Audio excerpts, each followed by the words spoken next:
Hey, what's up mga kaballers? Maligayang pagbabalik sa aking channel. Halina't pag-usapan natin ang balitang Warriors may bagong super team. Jackpot dito si Steph.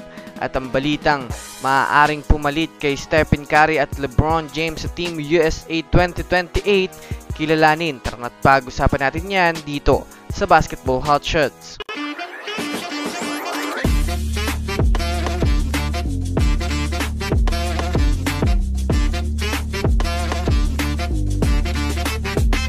Una nga muna tayong dumako mga kaballers sa balita patungkol sa maaaring pumalit kay Stephen Curry at LeBron James sa Team USA sa taong 2028. Inanunsyo na rin naman nga po mga kaballers ni LeBron James na hindi niya na nga po mga kaballers nakikita ang kanyang sarili na maglaro pa sa Olympics sa taong 2028. Kahit man nga po mga kaballers si Stephen Curry ay wala na rin kasiguraduhan na maglaro dahil na rin mga kaballers sa nagpahayag na nga ito ng iba naman nga daw mga kaballers ang bigyan ng pagkakataon para i-represent ang bansang USA. Kung makikita nga po natin mga kaballers, napakalaki nga talaga ng naging impact ni Stephen Curry at LeBron James sa Team USA dahil na rin naman sa pinangunahan nga nila ito at sila ang dumiskarte para makuha ang gintong medalya.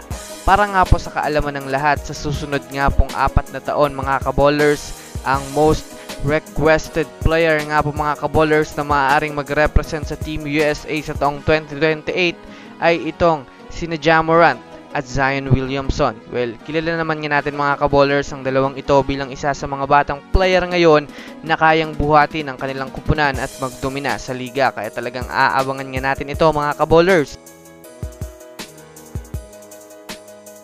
Samantala, dumako naman tayo mga kaballers sa balita patungkol sa panibagong super team mga kaballers na kailangan buuhin ng Golden State Warriors. Well, kahit man nga po mga kaballers mayroon na ang Warriors ng panibagong mga player, ay marami pa ring mga NBA analyst ang nagsasabing hilaw pa rin nga po mga kaballers ang lineup ng Warriors next season. Kaya kailangan pa nga daw ng Warriors kumuha ng isa pang superstar na magpapabalik sa kanilang kupunan bilang championship contender.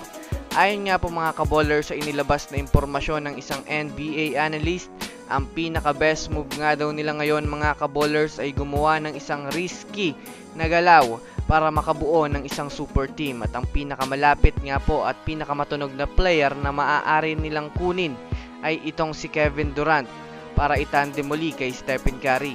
Sinisigaw rin nga po ngayon mga kaballers ng mga fans na si Kevin Durant nga daw sa ngayon ang maaaring makatulong muli kay Stephen Curry na makuha ang kampiyonato dahil na rin naman sa hindi naman nga daw mga kaballers kaya ni Kevin Durant buhatin mag-isa ang Suns, kaya kinakailangan niya nga daw talaga ng isang Stephen Curry sa iisang kupunan. Ano sa tingin nyo mga kaballers? I-comment nyo na yan sa ibaba. So that's it for today's video mga kaballers. Yan lang ang ating pag-uusapan sa ngayon. Pindutin ang subscribe and hit nyo na rin ang notification bell para sa mga susunod na updates sa mundo ng basketball. Again, this is Basketball Hotshots. Thanks for watching.